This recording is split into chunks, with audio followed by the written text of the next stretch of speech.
O Liberdade de Opinião vai agora a Brasília falar com ele, Alexandre Garcia. Bom dia, Alexandre. Bom dia, Daniel. Tudo bem?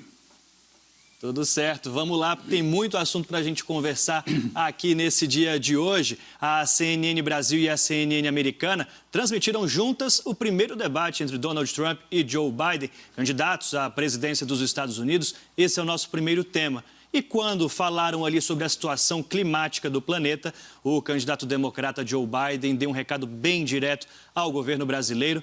Veja. I will rejoin the Paris Accord. I will join the Paris Accord because with us out of it, look what's happening. It's all falling apart. And talk about someone who has no relationship with foreign policy. Brazil, the rainforests of Brazil are being torn down, are being ripped down. More carbon is absorbed in that rainforest than every bit of carbon that's emitted in the United States. Instead of doing something about that, I would be gathering up and making sure we had the countries of the world coming up with $20 billion, say, here's $20 billion, stop tearing down the forest. And if you don't, then you're going to have significant economic consequences. What about the argument that... Alexandre, menção direta ao Brasil em um debate presidencial dos Estados Unidos. Qual o peso político disso? Pois é, uma menção não ao governo brasileiro, aos brasileiros. Inclusive, uma ameaça de intervenção internacional, aquela comparação de carbono. Né? Uma humilhação oferecendo dinheiro. A gente dá uma esmola, vocês param de desmatar. Né? E é o intervencionismo usual dos democratas. Querem ver? Eu nasci em 1940, eu vou falar só dos presidentes que me foram contemporâneos. Roosevelt, 1941. Foi quem começou a guerra, né? Declarou guerra, Estados Unidos. Estados Unidos não foi quem começou, foi quem declarou guerra em 1941, depois do 7 de dezembro lá em Pearl Harbor. Né? Democrata. 2 bombas atômicas sobre o Japão. Truman, democrata. Vamos em frente. Kennedy, apoiando a invasão de Cuba, democrata. Enchendo o Vietnã de tropa, democrata. Criando a Aliança para o Progresso, que a esquerda brasileira, liderada por Leonel Brizola, chamava de intervencionismo pago por leite em pó. Né? Depois, o Nixon, republicano, acabou com isso. Fim da Guerra do Vietnã. Nixon e Ford, democratas. Não, republicanos. Democratas começaram a Guerra do Vietnã. Republicanos acabaram. Depois, talvez seja esse o problema. Talvez seja esse o problema. Ronald Reagan foi fundamental para o fim da União Soviética. Republicano. George W. Bush, dezembro de 2002, Lula presidente eleito. Um encontro no qual Bush se abriu com Lula, dizendo, olha, eu vou invadir o Iraque. Você não se meta. Mas eu não me meto na Venezuela, cuide você da Venezuela. Lula, mais tarde, disse que se dava muito melhor com Bush que com Obama. Bush, republicano. Obama, democrata. O democrata que invadiu o Paquistão sem estar em guerra com o Paquistão para matar o Bin Laden. Então, o que disse aí o Biden não me surpreende se eu olhar a história dos governos democratas em relação a guerras e em relação ao Brasil. E o que o Brasil tem a temer, portanto, numa possível eleição de Joe Biden, nesse contexto que você nos traz?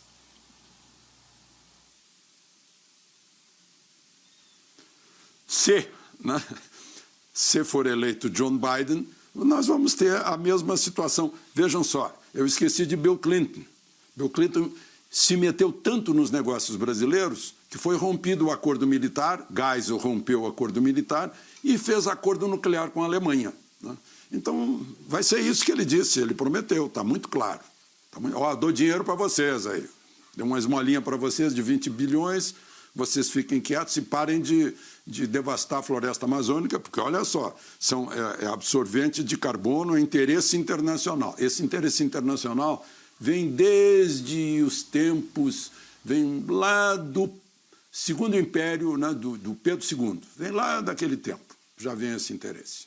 O ministro do Meio Ambiente, Ricardo Salles, tuitou agora há pouco, justamente repercutindo essa fala de Joe Biden no debate. Ele perguntou o seguinte, com leitura de ironia, se esses 20 bilhões de dólares seriam anuais, Alexandre. Pois é, merece uma ironia, né? Eu acho que é mais do que ironia. Eu acho que deveria sim dizer, olha, a gente não precisa de esmolas nem de ameaças. Ameaça a gente não precisa, a gente não aceita. Né? Não aceitamos ameaças, seja de quem for. Né? Nesse momento está sendo realizada uma manobra militar lá na Amazônia para desestimular, né? Desestimular qualquer tentativa. Ele falou em ameaças econômicas. Né? Foi muito hostil em relação ao Brasil essa fala do democrata Biden.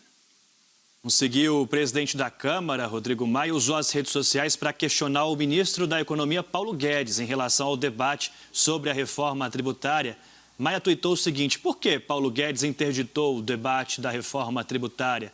Lembrando que a Câmara já tinha uma proposta em andamento antes do governo enviar a primeira parte do texto. Maia sempre deixou claro que estava disposto a fazer uma reforma em conjunto com o Planalto, mas nunca escondeu que, se fosse necessário, poderia ali tocar essa agenda sozinho. Essa estratégia política ali de ir para as redes sociais e também relembrar uma frase de Paulo Guedes no passado sobre a recusa de Maia sobre o tal imposto digital, volta a trazer e a evidenciar que não há mais relação ali, né, Alexandre? Não há. Não. Há um entrechoque. Eu não vou usar egos, eu vou usar um eufemismo de personalidades. Né?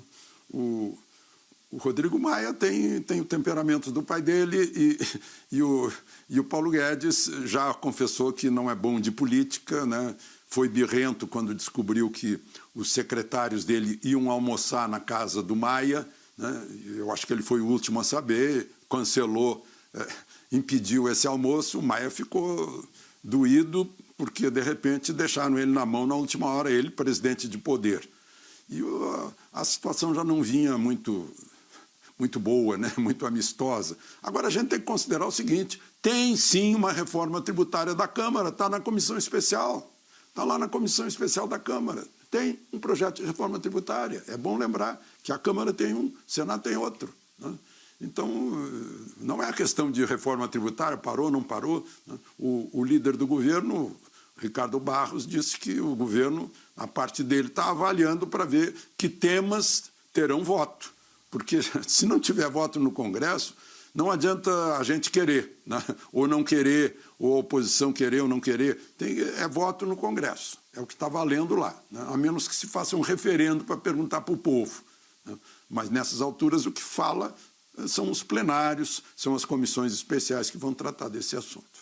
Já tem texto lá, mas a comissão especial da reforma acabou sendo adiada. E a minha dúvida é, Alexandre, reforma tributária segue sem imposto digital?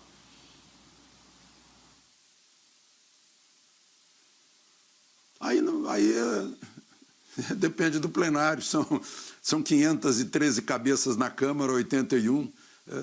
É só palpite. Eu acho que é um bom, né? Opinião pessoal, mas não vai valê-la no plenário. Né? Seria muito bom, seria uma modernidade, né? Desde que cobrasse daqueles que têm mais dinheiro, né? Que têm mais movimentações financeiras. Né? Lá no Pará tem gente que tem maquininha de contar dinheiro porque os dedos não dão conta para contar dinheiro. Lá no gabinete civil lá do governo do Pará. Né? Mas tem que cobrar de gente que tenha dinheiro na mão, né? E não da pessoa que está lá embaixo da pirâmide, na base, carregando o país e sobrevivendo agora com R$600. Agora não, agora já baixou para 300 e a partir do fim do ano vai zerar. Te vira. O imposto pegaria todo mundo, né? O imposto digital. O presidente, durante conversa com apoiadores em frente ao Palácio da Alvorada, disse o seguinte, falou da repercussão negativa sobre a forma de financiamento do Renda Cidadã, pediu ajuda com sugestões para bancar sobre como poderia financiar esse programa. Olha só. Tudo que eu faço diz que eu estou pensando em 22 agora. Se não faço nada, sou omisso. Se faz, estou pensando em 22. Eu quero a solução racional, preciso de ajuda no tocante a isso, conselhos, sugestões.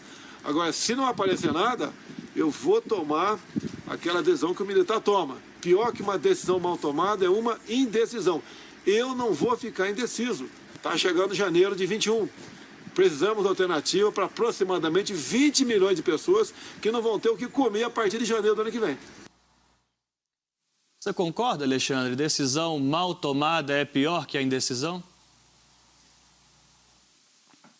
Claro, ele aprendeu isso lá na AMAN, na Academia Militar das Agulhas Negras, para ser capitão-comandante de bateria. E aí, vai ter que tomar decisão, porque ficar indeciso aqui já vai ser tarde, né, para a ação. Está numa guerra contra um inimigo comum, que é o vírus. O vírus que acabou com vidas, acabou com renda, acabou com emprego, acabou com empresa. Esse é o nosso inimigo comum, né? Então temos que combater esse inimigo comum. Ele sozinho tem poucas alternativas. A Constituição diz que o presidente é responsável, mas não tem os meios. Quem tem os meios é o Congresso e não é responsável, pelo menos perante o povo. Todo mundo espera do presidente. E qual é o tema, né? Qual é a grande questão? Olha, não esperem pelo governo. Vai acabar os 300 no dia 31 de dezembro, né? E até lá, e a gente está vendo a resiliência do brasileiro. Fizeram de tudo. Hoje eu vi uma foto, achei divertida, a foto irônica e simbólica. A foto do Hélder Barbalho atrás da mesa de trabalho dele e na frente um cartaz, fique em casa. Fique em casa enquanto a gente se locupleta, né? Então, cobrar desse tipo de gente, né, que se aproveitou, que recebeu recursos, dezenas de bilhões do governo federal, que não é do governo federal, é de nós contribuintes, para administrar isso e apresente resultados. Quais são os resultados, né? Mas o brasileiro ainda assim, na sua resiliência, na sua força, que eu costumo citar o Paulo Vanzolini, né, levanta, sacode a poeira e dá a volta por cima, a gente está vendo recriação de empregos, né, recriação de renda, criação de empresas, micro e pequenas empresas. De abril para cá subiram um número de 1 milhão de novas micro e pequenas empresas. O sujeito ficou na rua, o que é que eu faço? Vou botar o meu próprio negócio. Então, vamos nos preparar para o ano que vem, né? Sem esperar milagres do governo. Porque se a gente ficar esperando, nós vamos fazer o papel daquele indeciso de que fala o presidente, né? Vamos fazer alguma coisa, não vamos ficar esperando. Alexandre, a gente que acompanha Brasília ali de perto na cobertura da política aí no Distrito Federal, você com muito mais anos que eu, óbvio, muito mais experiência, você acredita que não há reeleição nesse horizonte do Renda Cidadã?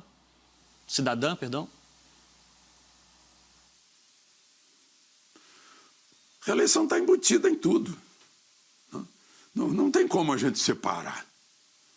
Ou nós vamos deixar de fazer eleição em 22. Vai haver eleição em 22. E o candidato natural é o atual presidente, candidato natural, né?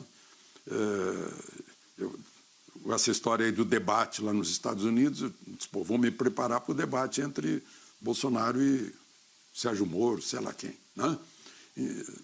Tá na mão. Só que uma coisa é a gente achar, né, que o governo deva se dedicar exclusivamente com fins eleitorais ou não. Claro que não, né?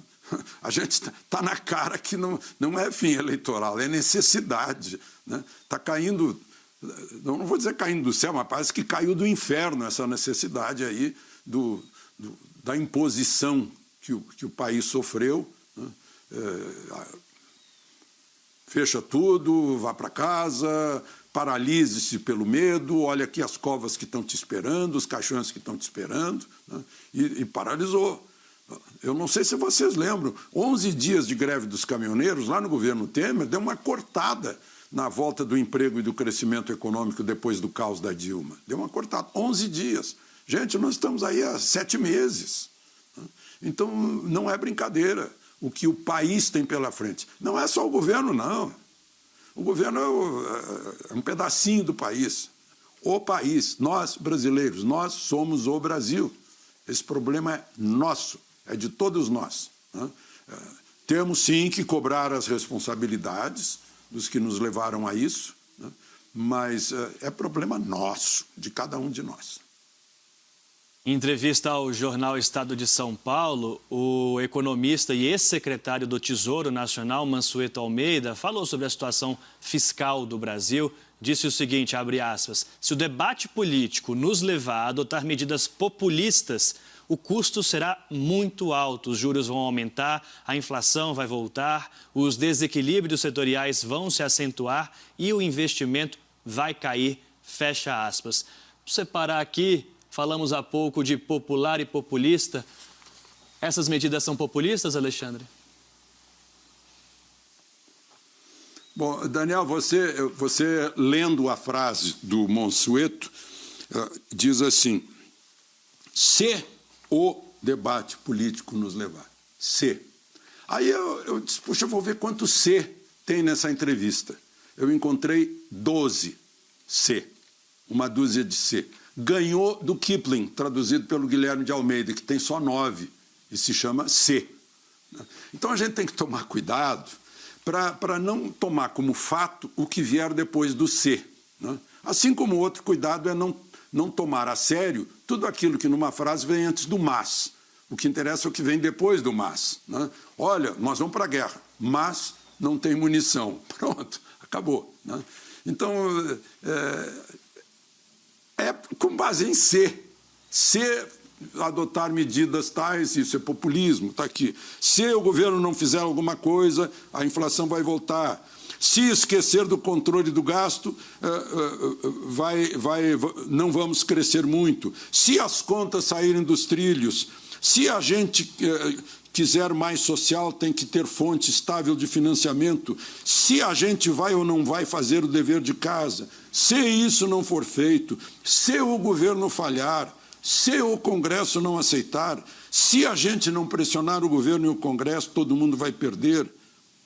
Bom, mas tem uma frase que vale a pena a gente lembrar. É possível fazer o ajuste, só depende de nós. Bom, essa frase é importante, né?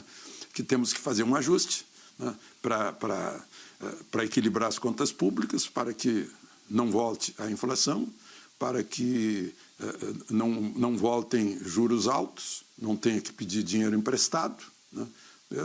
Mas só depende de nós. Então, de novo, eu disse há pouco, numa outra resposta, está em nossas mãos, né? Na nossa capacidade também de pressionar o Congresso Nacional, onde tudo acontece.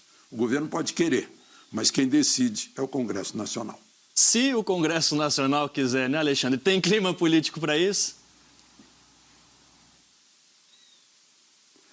O clima político é temporário, faz parte de uma conjunção num dia, né? É bom lembrar Magalhães Pinto. O mineiro disse certa vez, né? Inclusive foi ali no pé da rampa, eu estava com ele, ele olhou para cima, estava com o microfone da TV Manchete. Ele olhou para cima e disse, meu amigo, política é como a nuvem. A gente olha, está de um jeito, quando a gente olha de novo, ela já está de outro. Então, é circunstancial, né? Um apoio permanente, constante, fica meio com cheirinho de governo totalitário ou de imposição. É bom que haja esse balanço, esse pêndulo, porque o apoio depende do tema, do assunto. Neste assunto, vamos apoiar. Ontem, né? Vamos apoiar o aumento das penas para quem maltratar gatos e cachorros, né? Então, houve apoio. Agora, vamos apoiar o aumento do tributo? Aí, opa, peraí, né? Então, é circunstancial. Não dá para a gente dizer o governo tem apoio ou não tem apoio. Depende do tema que estiver sendo tratado.